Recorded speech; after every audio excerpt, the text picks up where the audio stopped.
Pelo sinal da Santa Cruz, livrai-nos Deus nosso Senhor, de todos os nossos inimigos, em nome do Pai, do Filho e do Espírito Santo. Amém. Vinde, Espírito Santo, enchei os corações dos vossos fiéis e acendei neles o fogo do vosso amor. Enviai o vosso Espírito e tudo será criado, e renovareis a face da terra. Oremos. Ó Deus, que instruíste os corações dos vossos fiéis com a luz do Espírito Santo, fazei que apreciemos retamente todas as coisas segundo o mesmo Espírito e gozemos sempre da sua consolação. Por Cristo Senhor nosso. Amém. Ave Maria, cheia de graça, o Senhor é convosco. Bendita sois vós entre as mulheres e bendito é o fruto do vosso ventre, Jesus. Santa Maria, Mãe de Deus, rogai por nós, pecadores, agora e na hora de nossa morte. Amém. Santo anjo do Senhor, meu zeloso guardador, se a ti me confiou a piedade divina, sempre me rege, guarde, governe e ilumine. Amém. Santo, Santo, Santo, Senhor Deus do Universo, o céu e a terra proclamam a vossa glória. Hosana nas alturas. Bendito que vem em nome do Senhor. Hosana nas alturas. Santo, Santo, Santo, Senhor Deus do Universo, o céu e a terra proclamam a vossa glória. Hosana nas alturas. Bendito que vem em nome do Senhor. Hosana nas alturas. Santo, Santo, Santo, Senhor Deus do Universo, o céu e a terra proclamam a vossa glória. Hosana nas alturas. Bendito que vem em nome do Senhor. Hosana nas alturas. Glória ao Pai, ao Filho e ao Espírito Santo, como era no princípio, agora e sempre. Amém. Olá, meus amados irmãos e irmãs, graça e paz. Sejam todos bem-vindos à segunda pregação da nossa série sobre Eucaristia. A primeira pregação, adoração Nutella versus adoração raiz, foi uma graça de Deus em nossas vidas. Hoje nós iremos falar sobre a verdade sobre a Eucaristia, a verdade sobre a Eucaristia, o que você precisa saber sobre a Santíssima Eucaristia. E, por último, na semana que vem, nós teremos a nossa pregação sobre a mística da Santa Missa, sobre o sobrenatural, mas esse sobrenatural desde a revelação que tem aqui na Sagrada Escritura, que você muitas vezes não conhece, mas com certeza o intuito de todo o trabalho da comunidade Ruá é levar para você uma profundidade bíblica, teológica, doutrinária. Espero que a comunidade esteja contribuindo para o seu crescimento espiritual e que, já no início eu falo para você, não esqueça de se inscrever no canal, se inscreva no canal, acione o sininho e compartilhe. Envie em grupo de WhatsApp, grupo de Facebook, compartilhe para outras pessoas e deixa aqui o seu like, o seu comentário, que é muito importante para nós, para essa expansão de trabalho na evangelização, esse apostolado através das mídias sociais, através dos meios de comunicação. E se você não assistiu o Adoração Nutella versus Adoração Raiz, hoje nós falamos sobre a profundidade da adoração, é só você clicar aqui nos vídeos sugeridos, que estará disponível já o link para você ir direto para a pregação, ok? Mas vamos lá hoje, a verdade sobre a Eucaristia. Pega comigo a palavra de Deus, no Evangelho segundo João, capítulo 6, versículos de 22 a 40. É um pouco longa a leitura, tá bom? Mas é muito importante que você preste atenção e que você pegue e possa acompanhar aí, aonde você estiver, conosco, esta proclamação do Evangelho. No dia seguinte, a multidão que permanecera no outro lado do mar percebeu que aí havia um único barco e que Jesus não entrara nele com seus discípulos. Os discípulos haviam partido sozinhos. Outros barcos chegaram de Tiberíades, perto do lugar onde haviam comido o pão. Quando a multidão viu que Jesus não estava ali, nem seus discípulos, subiu aos barcos e veio para Cafarnaum à procura de Jesus. Encontrando-o do outro lado do mar, disseram-lhe: Rabi, quando chegastes aqui? Respondeu-lhes Jesus: em verdade vos digo, vós me procurais, não porque vistes sinais, mas porque comestes dos pães e vos saciastes. Trabalhai não pelo alimento que se perde, mas pelo alimento que permanece até a vida eterna. Alimento que o Filho do Homem vos dará, pois Deus o Pai o marcou com seu selo. Disseram-lhe então: que faremos para trabalhar nas obras de Deus? Respondeu-lhes Jesus: a obra de Deus é que creiais naquele que ele enviou. Então lhe perguntaram: que sinal realizas para que vejamos e creamos em ti? Que obra fazes? Nossos pais comeram o maná no deserto, como está escrito: deu-lhes o pão do céu a comer. Respondeu-lhe Jesus: em verdade vos digo, não foi Moisés quem vos deu o pão do céu, mas é meu Pai que vos dá o verdadeiro pão do céu, porque o pão de Deus é aquele que desce do céu e dá vida ao mundo. Disseram-lhe: Senhor, dá-nos sempre deste pão. Jesus lhes disse: eu sou o pão da vida. Quem vem a mim nunca mais terá fome, e o que crê em mim nunca mais terá sede. Eu, porém, vos disse: vós me vedes, mas não credes. Todo aquele que o Pai me der virá a mim, e quem vem a mim, eu não o rejeitarei, pois desci do céu para fazer não a minha vontade, mas a vontade daquele que me enviou. E a vontade daquele que me enviou é esta: que eu não perca nada do que ele me deu, mas o ressuscite no último dia. Sim, esta é a vontade de meu Pai. Quem vê o Filho e nele crê tem a vida eterna, e eu o ressuscitarei no último dia. Vamos continuar mais alguns versículos. Os judeus murmuravam, versículo 41. Então contra ele, porque dissera: eu sou o pão descido do céu. E diziam: esse não é Jesus, o filho de José, cujo pai e a mãe conhecemos? Como diz agora: eu desci do céu? Jesus lhes respondeu: não murmureis entre vós. Ninguém pode vir a mim se o Pai que me enviou não o atrair, e eu o ressuscitarei no último dia. Está escrito nos profetas: e todos serão ensinados por Deus. Quem escuta o ensinamento do Pai e dele aprende, vem a mim.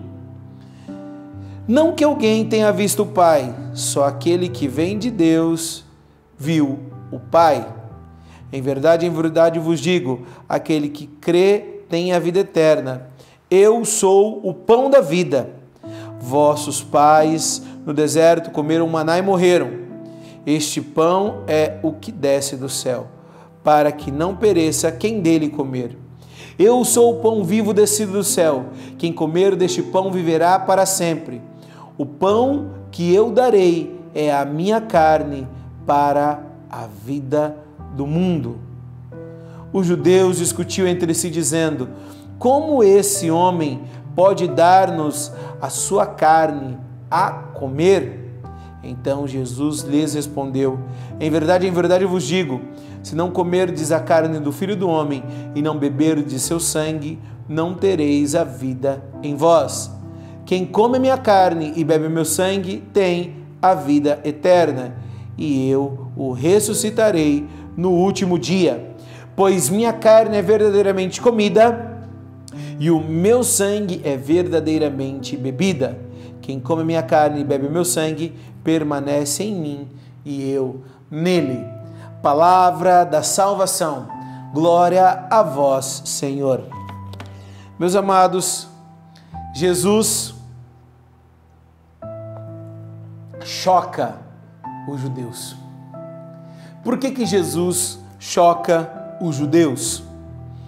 Eles não compreendiam, e se você assistiu a pregação Adoração Nutella versus Adoração Raiz, você muito bem lembra que eu disse para vocês que o Senhor, Ele é a revelação da Trindade.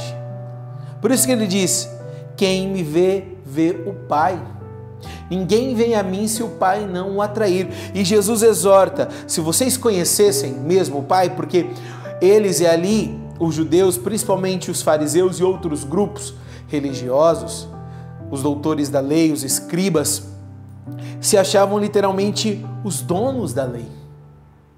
E Jesus questiona, porque se vocês realmente conhecessem aquele que deu a vocês a lei, aquele que deu a vocês o testemunho, vocês iriam me reconhecer.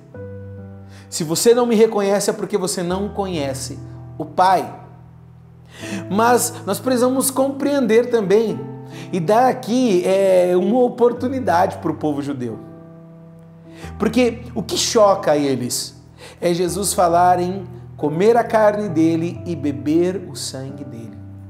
Sendo que é prescrito pelo Senhor e foi prescrito, e assim estava na lei mosaica. Se você pegar lá Levíticos capítulo 17, o Senhor ele proíbe que o judeu tome, beba sangue de qualquer tipo de animal. Agora pensa aqui comigo o conflito para eles. Se era proibido beber o sangue de um animal, quanto mais de um ser humano. Por isso que eles questionavam aqui, não é ele o filho de José, o carpinteiro? Nós conhecemos, ele é da tribo de Davi, da tribo de Judá, ele é da descendência de Davi. Como assim ele se coloca ao ponto de ser esse Cristo, esse Messias? Porque quando nós pegamos a revelação dos profetas, aonde eles trazem a realidade messiânica, o Messias que viria, o enviado, o Cristo, para salvar Israel, para restaurar a Israel. Eles tiveram Davi, só que Davi tinha essa descendência, Davi, filho de Jessé. Então eles conheciam e eles não compreendiam, e o Evangelho joanino ele traz para nós essa profundidade. Se você pegar o capítulo 1, quando Jesus diz, através de São João narra aqui para nós que Jesus, ele era Deus. O Verbo era Deus, ele estava junto de Deus, e o verbo se fez carne e habitou entre nós. Então é um Deus que literalmente sai do seu trono no céu e se faz carne, é o que São Paulo vai falar. Lá em Filipenses capítulo 2, ele viveu a kenosis, ele esvaziou-se de si mesmo, assumindo a nossa carne, se fez escravo, só não assumiu a condição de pecado, porque ele é Deus e nele não há mácula. Mas como Mateus, então, que existiu os primeiros judeus, os judeus dos primeiros séculos, como que eles se converteram? Se era esse conflito, porque, gente, não bastava, e aqui eu quero que você compreenda, não bastava Jesus trazer para eles a realidade dos sinais e dos milagres, porque quando eles questionam Jesus aqui, mas o que você nos apresenta de milagre? Meus amados, Jesus aqui, e vai dizer que ele estava em Cafarnaum. Cafarnaum foi o lugar onde o Senhor fez mais milagres. Se você pegar os relatos bíblicos, a exegésia bíblica, o Senhor, eles tinham visto Jesus ali em Cafarnaum, eles tinham acompanhado Jesus em outros lugares. Milagres eles viram, mas vários profetas já realizaram milagres. Eles queriam saber qual é esse sinal que você é o Messias. Como assim você vai dar a nós de comer a sua carne, de beber o seu sangue? Você está transgredindo a lei, mas eles não entendiam que Jesus, ele era o cumprimento de todas as promessas. E principalmente daquele alimento. Aquele alimento porque eles aqui não viveram. Esse povo aqui não viveu a peregrinação no deserto. Mas eles tinham a memória, a tradição dos seus pais. Algo que eu já trouxe para vocês aqui, existia o Talmud, que era a doutrina, a tradição judaica, mais de 600 prescrições, fora o decálogo, os 10 mandamentos e toda a história daquilo que eles viram. Daqui a pouco você vai entender. Mas vamos mergulhar desde o Antigo Testamento agora, para compreender por que vários judeus se converteram e entenderam que não é verdade. A gente vai comer a carne dele e beber o sangue dele. O que isso representou e por que eles se converteram? Ao ponto do próprio São Paulo, um rabino bem informado da escola de Gamaliel, deixou bem claro a experiência. Você pegar lá em 1 Coríntios capítulo 10, São Paulo ele vai falar: o cálice que abençoamos não é o sangue do Senhor? O pão que partimos não é o corpo do Senhor? Ele é a nossa Páscoa. E eu quero começar falando sobre isso, para que você possa compreender. Primeira coisa, para que se tenha Eucaristia, precisa de 3 coisas essenciais. Precisa ter Deus, um sacerdote e o pão sem fermento. Sem essas três coisas não tem Eucaristia. E nós precisamos olhar aqui, compreendendo aquilo que Santo Ambrósio, dentro dos seus ensinamentos, Santo Ambrósio disse assim, em uma só hóstia consagrada, ali, de uma só vez, Cristo produz a eficácia da nossa salvação eterna. Por que ele fala em uma só hóstia consagrada? Ele está querendo dizer da celebração eucarística, do sacrifício. Mas nós vamos mergulhar hoje nisso. Se nós pegarmos aí o Evangelho de João, um pouco mais para frente, do capítulo 13 ao capítulo 17, o Senhor institui a Eucaristia, e Ele não só institui a Eucaristia, Ele institui um novo sacerdócio. Porque na pregação passada vocês aprenderam que para se ter o pão da presença, precisava ter o sacerdote. Só o sacerdote podia tocar no pão da presença. Só o sacerdote tinha acesso ao Santo dos Santos. E se o sacerdote não entrasse no Santo dos Santos, ninguém entraria. Ninguém poderia tocar no pão da face, no pão da presença, o pão misterioso do povo judeu. Só o sacerdote tinha acesso à arca.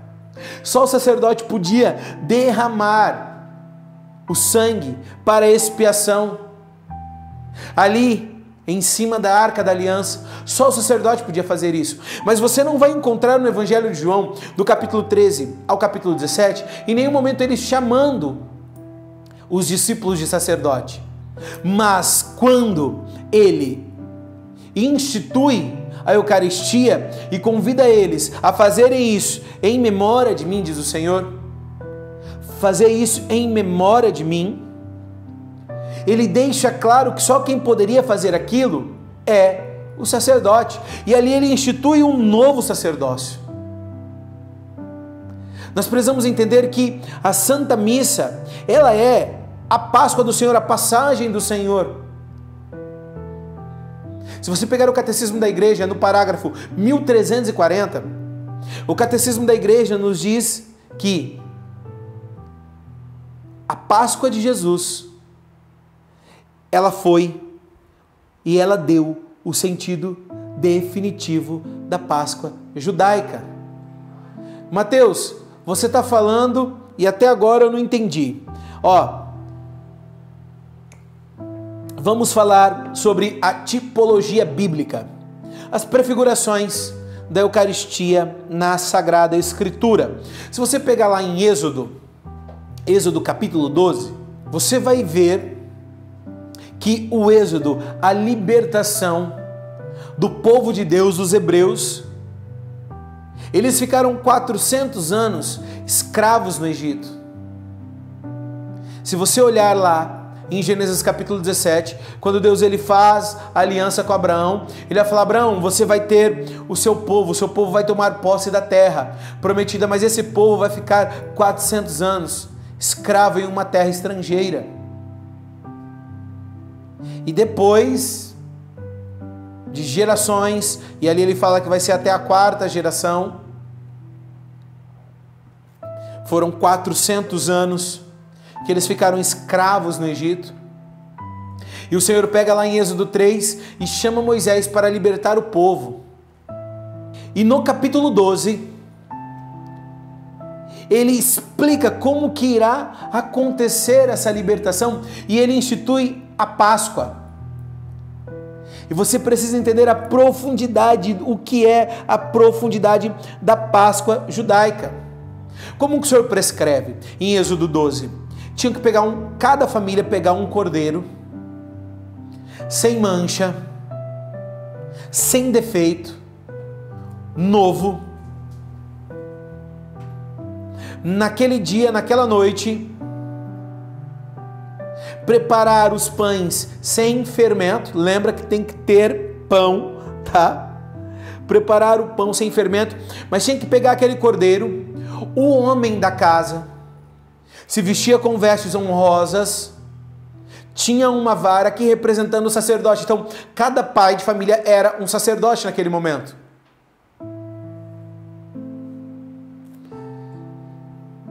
Sacrificava o cordeiro,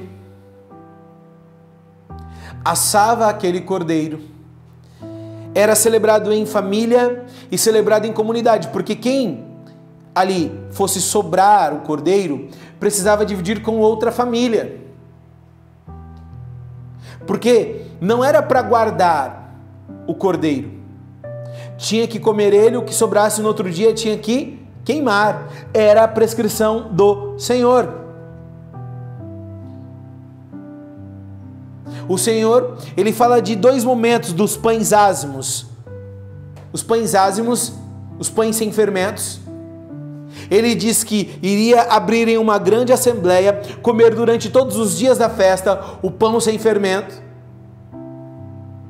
E na última assembleia, reunir todo mundo e novamente comer o pão sem fermento. E tinha um terceiro elemento da Páscoa judaica: o cordeiro, assar o cordeiro, os pães ázimos, mas tinha o sangue, da qual o Senhor fez uma aliança de salvação para o povo. O Senhor falou: olha, cada casa pegue o sangue, o homem pegue o sangue e vá aspergir com um ramo de hisopo, aspergir a porta da casa, marcar os batentes aí da porta da casa, e quando o meu anjo for para ceifar os primogênitos, a casa que tiver marcada com sangue não conhecerá a morte. Então os egípcios experimentaram a morte, porque eles não estavam vivendo a Páscoa. Então tinha o cordeiro, tinha um pão sem fermento e tinha o sangue desse cordeiro que livrava da morte. Meus queridos, o ápice da Páscoa, se você olhar para o capítulo 12, era comer o cordeiro. A Páscoa ela só estava completa, aquela celebração, se eles comessem a carne do cordeiro. Não bastava somente o sangue aspergido, mas eles tinham que comer a carne do cordeiro. Era necessário comer a carne do cordeiro. O ápice era isso. Se você pegar o Catecismo da Igreja no parágrafo 1324, vai dizer que o ápice da vida cristã é a comunhão eucarística, é comer o pão vivo descido do céu, é comer, e aí é a Páscoa cristã, é comer a carne do Cordeiro presente no Santíssimo Sacramento. Essa era a tradição da Páscoa judaica. E se você olhar, o Senhor, ele sempre vai falar: come o que é necessário, depois disso, não pegue nada que acumule para o outro dia. E você vai ver isso várias vezes em todas as prefigurações da Eucaristia. Não deixe nada para amanhã. Te lembra o Pai Nosso, sim ou não? De Mateus capítulo 6, quando Jesus ele fala e ele ensina os discípulos a orarem com o Pai Nosso: pão nosso de cada dia nos dai hoje. A presença, o pão vivo descido do céu, hoje. Nós precisamos compreender a Páscoa judaica, senão nós não conseguimos olhar e ver essa beleza de entender que a Eucaristia, ela está revelada. A Eucaristia, ela existia desde os hebreus. Nós temos uma oportunidade muito maior e Jesus deixa isso bem claro aqui. Em João capítulo 6, vossos pais comeram um maná no deserto, mas eles morreram. Se vocês comerem um pão vivo descido do céu, que sou eu, vocês não vão conhecer a morte. E ele não está falando aqui dessa morte do corpo, mas ele está falando da eternidade. E aqui eu vou explicar para você o porquê. O maná, se você pegar em Êxodo 16, o maná, vocês vão ver que eles começaram a murmurar. Porque as pessoas gostam de reclamar, né, gente? Percebeu que o ser humano nunca tá bom? É por isso que as pessoas têm conflito muitas vezes no matrimônio. Se você casar com uma pessoa que nunca é suficiente para ela, você vai sofrer o resto da sua vida. Então, em Êxodo 16, eles começaram a murmurar: ah, vocês tiraram a gente. Começaram a murmurar contra Moisés e Araão, irmão de Moisés, que era auxiliar dele. Ah, vocês tiraram a gente lá do Egito para vir morrer nesse deserto. Porque deserto na Sagrada Escritura é sempre um tempo de preparação, é sempre um tempo de purificação. E aí eles começaram até a mentir. Nossa, que saudade do Egito, onde nós tínhamos carne com fartura. Lógico que não, eles eram escravos, apanhavam, comiam cebola, tinha que trabalhar. Mas eles começaram a murmurar. Então o Senhor disse para eles: fica tranquilo. O Senhor falou para Moisés: fala para eles que eu vou alimentar eles em todo este tempo de peregrinação. E foi quando aconteceu o milagre do maná. O maná pela manhã, quando eles acordavam, tinha descido do céu e ali ele cobria a relva. E eles podiam pegar a quantidade do maná. Só que qual que era a prescrição de Deus? Eles pegavam aquele pão, eles pegavam o maná e era a medida para cada família. Aqueles que desobedeceram e pegaram uma medida a mais, no outro dia a medida tinha apodrecido, porque o ser humano sempre esse instinto louco de sobrevivência, e nesse instinto de sobrevivência desobedece a Deus. Por exemplo, quando começou a pandemia, o povo começou a comprar papel higiênico, um monte no mercado. Para quê? Começou a esgotar os alimentos nas prateleiras. Pessoas começaram a ficar sem alimento. Só para você entender, aqui em Dourados, Mato Grosso do Sul, onde nós moramos, Brasil, tem a maior aldeia indígena em termos populacionais. São em torno de 17 mil indígenas.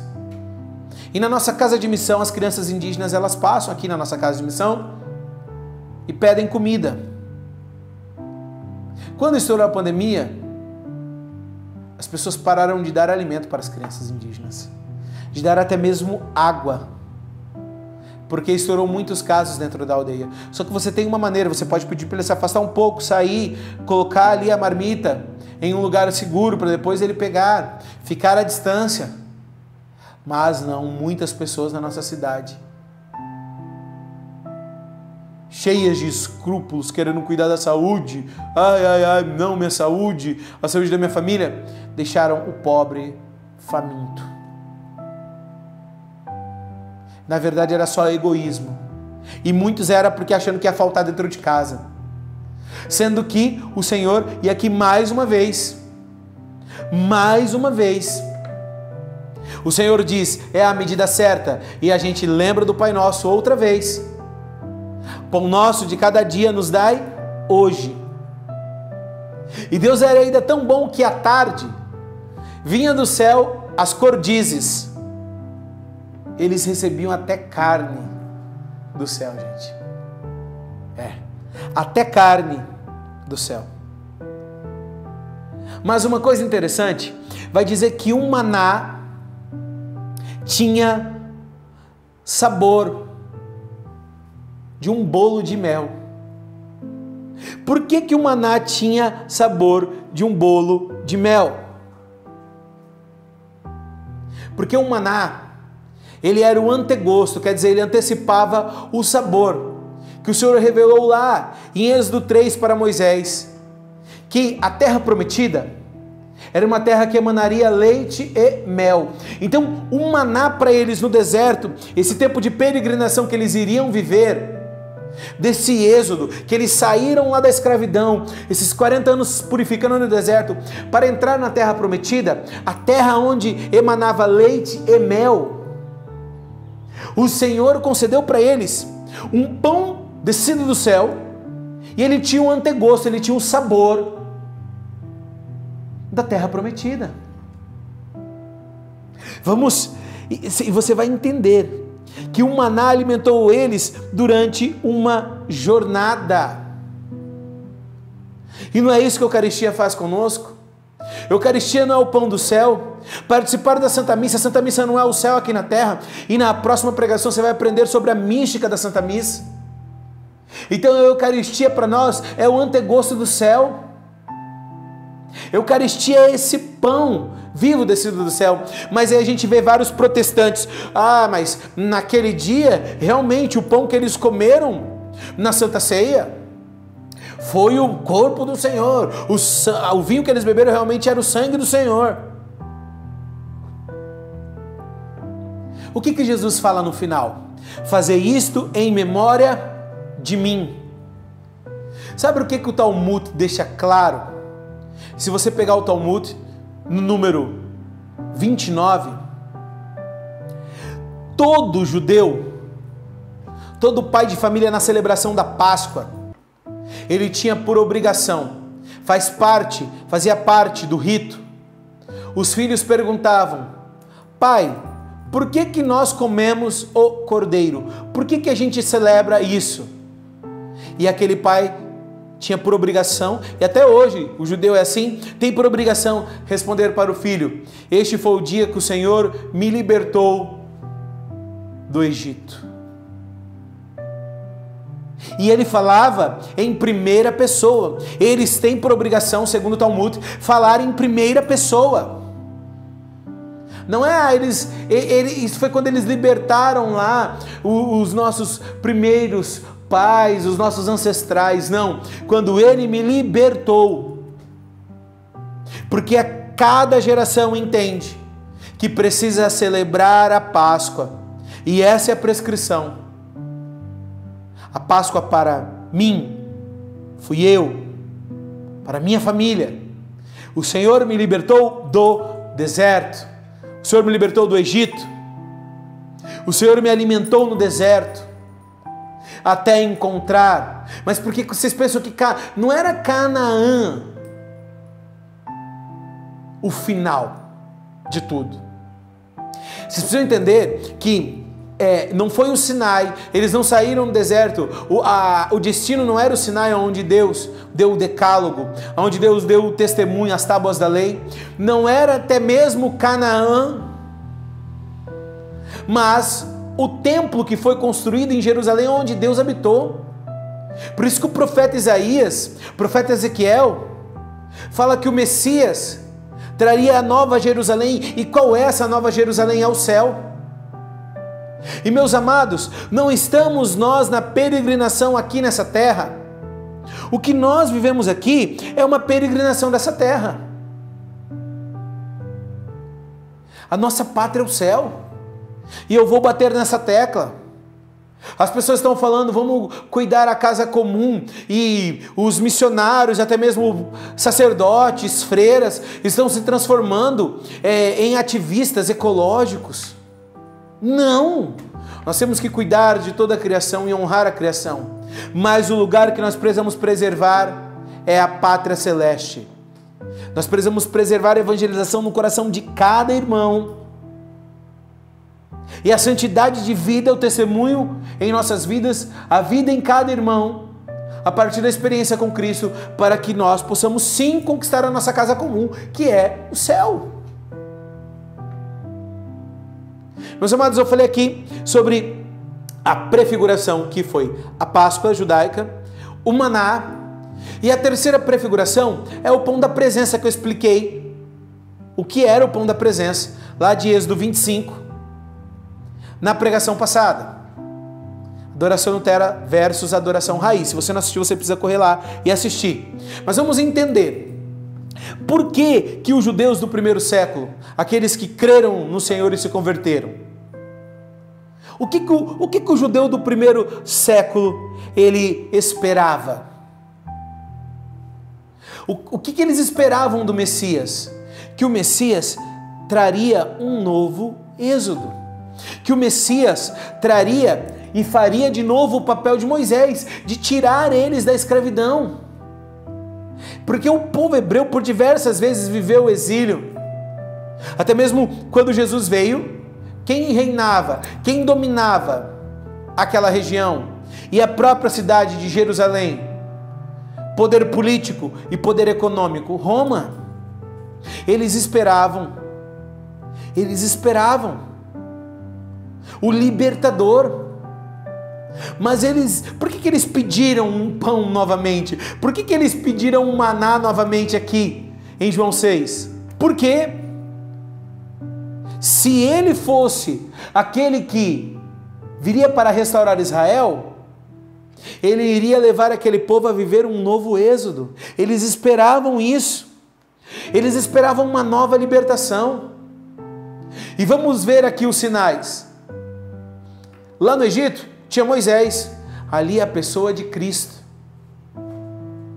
Se nós formos fazendo aí um paralelo entre Cristo e Moisés, só que a grande diferença, e por quê? E se você for ver, Jesus ele foi imolado na cruz, quando? Na Páscoa. Ele instituiu a Eucaristia na Páscoa. Começou na quinta-feira santa, sexta-feira ele morreu na cruz.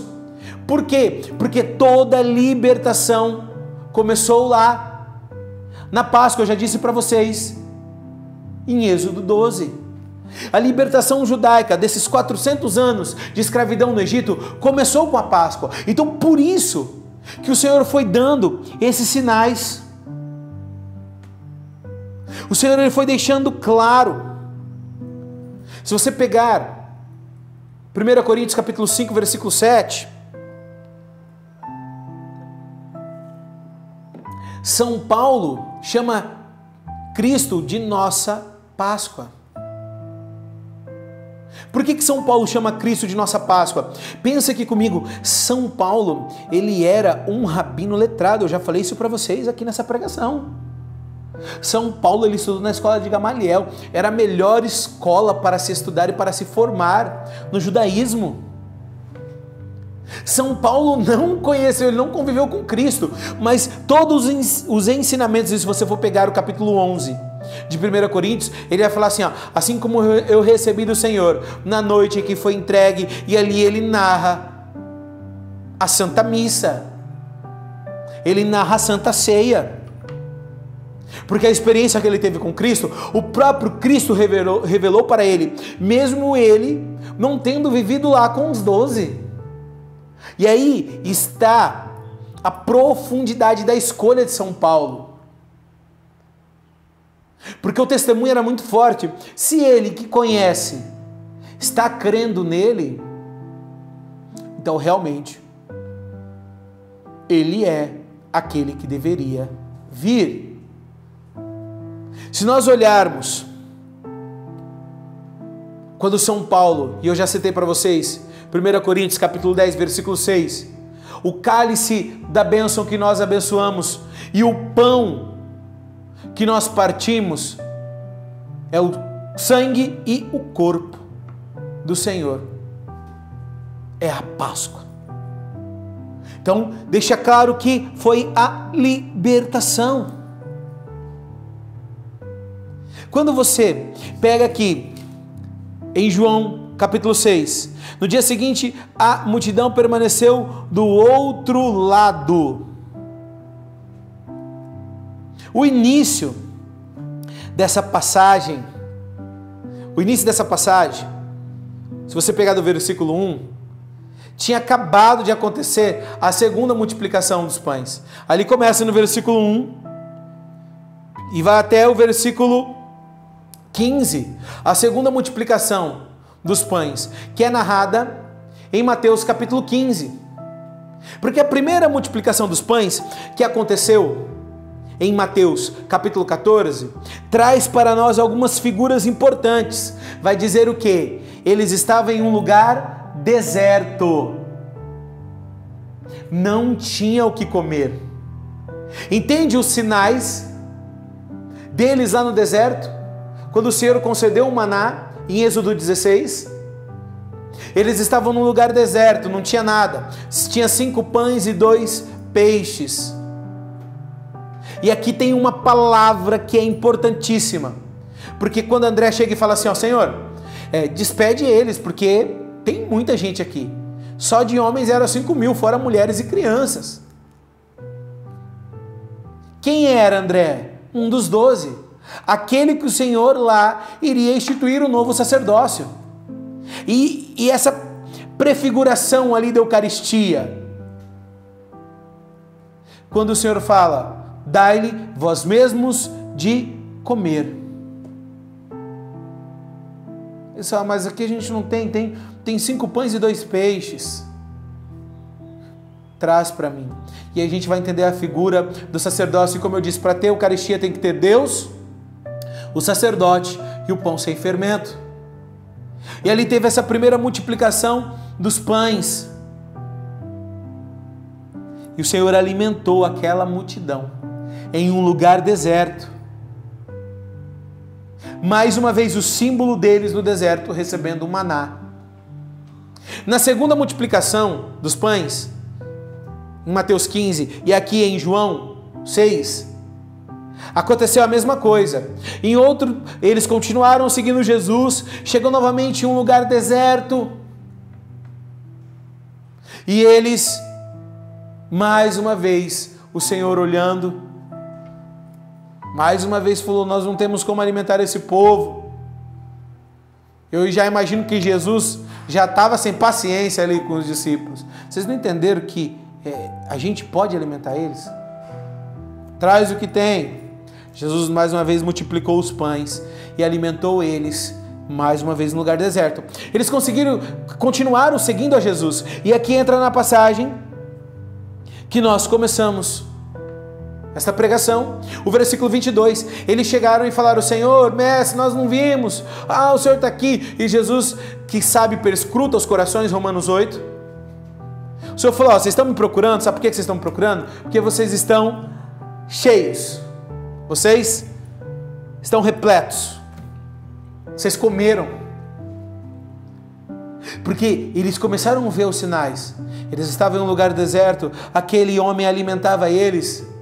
Mas Jesus falou, olha, é uma nova Páscoa. Não é a Páscoa. Não é uma nova libertação. É um novo êxodo. Não é o êxodo que foi vivido lá. O deserto vai ser o tempo que vocês viverem nessa terra. E o que Jesus ele fala? Quando ele institui a Eucaristia, E se você pegar João capítulo 13, do capítulo 13 ao capítulo 17, chama a Páscoa do Cordeiro de Deus. E o Senhor fala ali, eu não vos deixarei só, eis que estarei contigo até o fim do mundo. Quer dizer, esse tempo de deserto que nós passamos aqui nessa terra, longe da nossa casa que é o céu, Ele deixa para nós a sua Páscoa, para celebrarmos ela todos os dias, em cada Eucaristia, e comer o pão, que é o corpo e sangue dele, em cada Eucaristia. Se você olhar na Suma Teológica de Santo Tomás de Aquino, no Tratado do Verbo Encarnado, questão 75, artigo 4º, Santo Tomás ele deixa claro, Cristo está presente verdadeiramente na espécie do pão e vinho.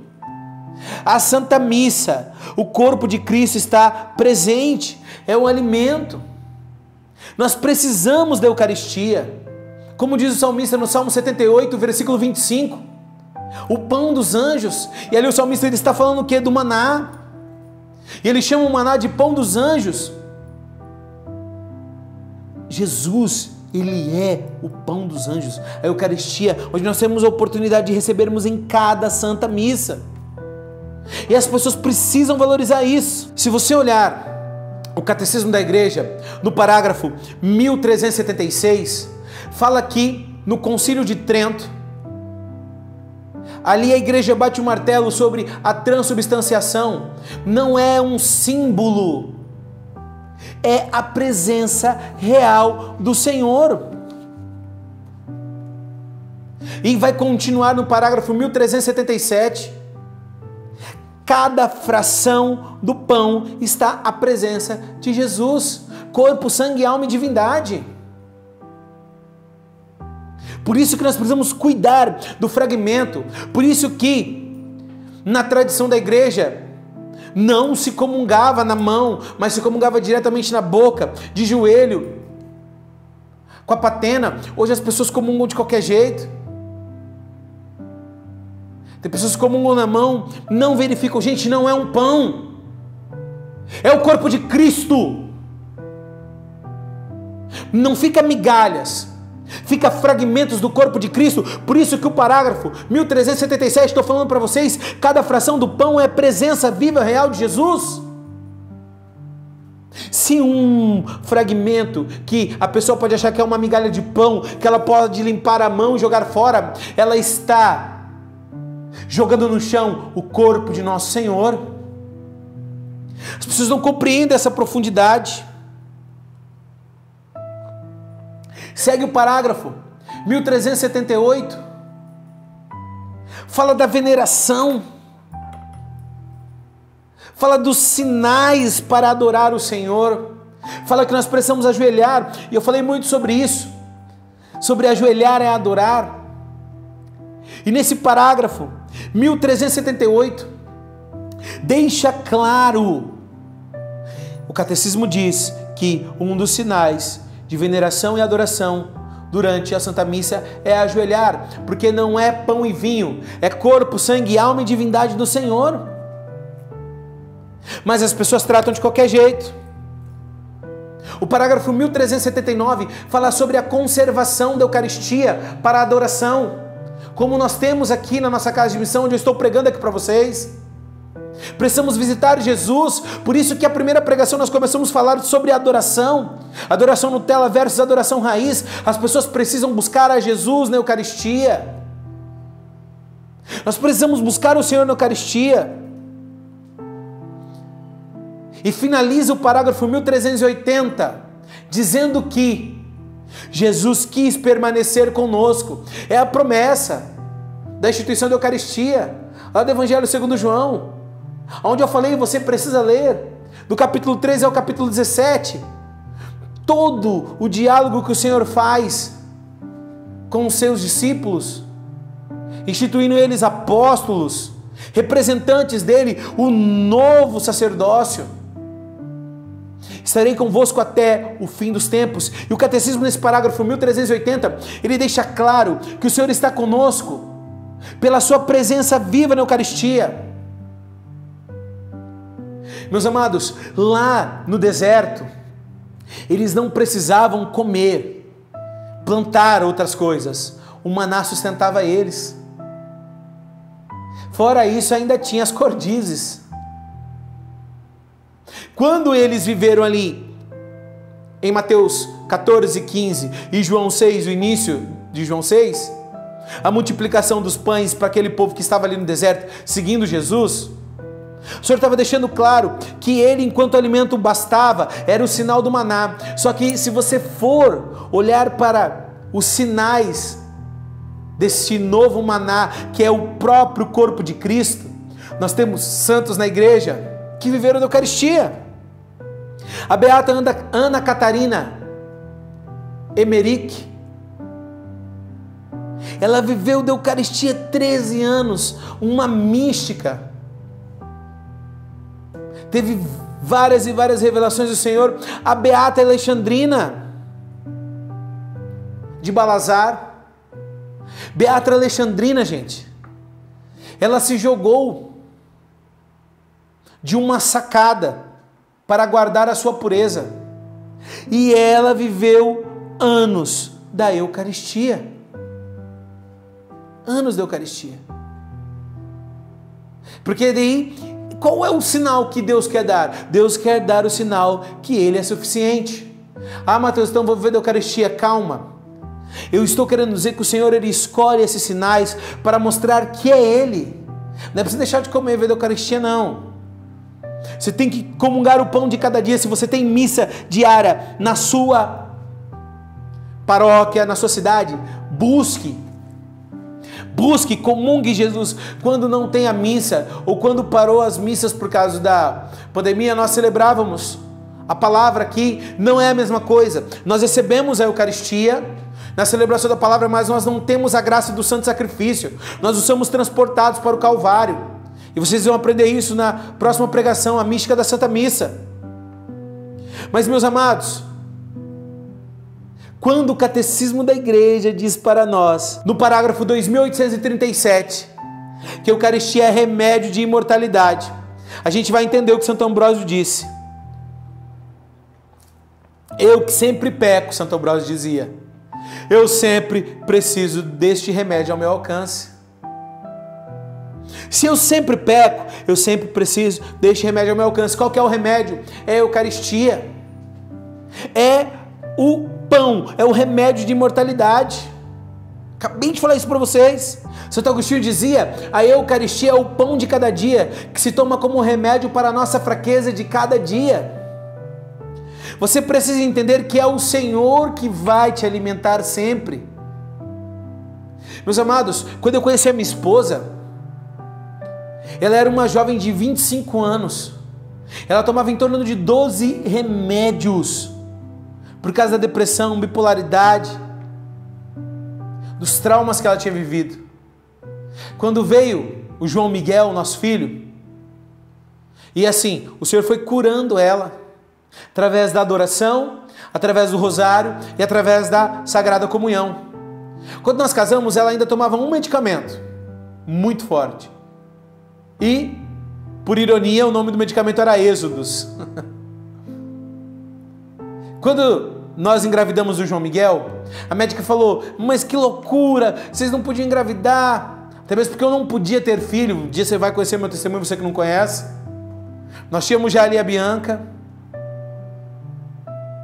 E eu tinha que operar, por causa do problema que eu tinha, que eu desenvolvi por causa da arte marcial, para reverter um caso de ser estéril, e a Cristiane devido aos medicamentos. E quando nós engravidamos a partir de uma experiência com Deus, rezando, e na liturgia das horas pedindo, em cada Eucaristia pedindo, quando ela engravidou do João Miguel, a médica dela falou para ela assim, olha, vocês são doidos, esse menino provavelmente não vai nem, a gravidez ela vai ser interrompida, ele não vai vingar, vai ter má formação.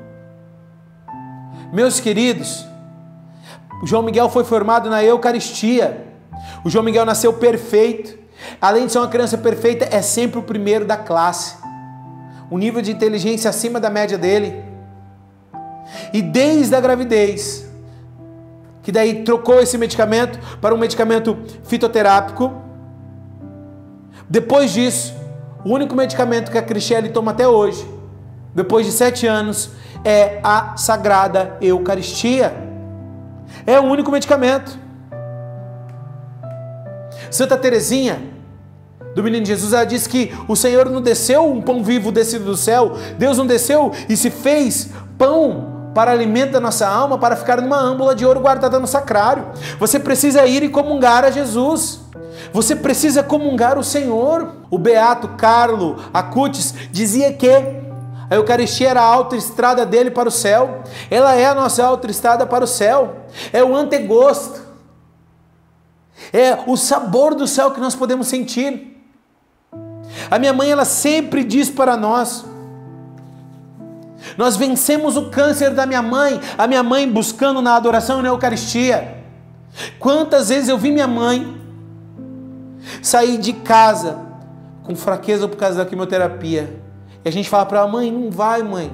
Ela tinha um compromisso na paróquia dela e ela ia adorar a Jesus, com ânsia de vômito, sem comer, indo na Santa Missa com fraqueza. Depois de um ano, um câncer que estava avançado, minha mãe foi curada pela graça da Eucaristia. É esse alimento salutar. E o que o demônio quer é roubar de você o amor pela Sagrada Eucaristia, para que você não adore. É o que nós falamos na primeira pregação. E principalmente para que você não comungue. Como o Senhor diz em João capítulo 15, versículo 5, sem mim nada podeis fazer. E por que ele diz isso? Porque é nesse capítulo 15 que ele fala: se o ramo quiser dar fruto, ele precisa estar ligado em mim, que sou a videira. Sem mim nada podeis fazer.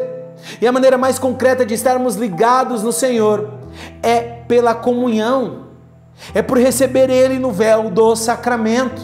Então, meus amados irmãos, o que eu preciso falar para você: comungue, busque na Eucaristia a força que você precisa para conduzir a sua vida e principalmente para passar por esse deserto que é essa terra, e um dia juntos estarmos sim na nossa casa comum, que é a pátria celestial. Que o Senhor Todo-Poderoso possa nos abençoar e que você lembre sempre, quando te faltar amor e fervor para buscar a Jesus no véu do sacramento, para comungar o Senhor, peça ao seu anjo da guarda que ele irá te ajudar.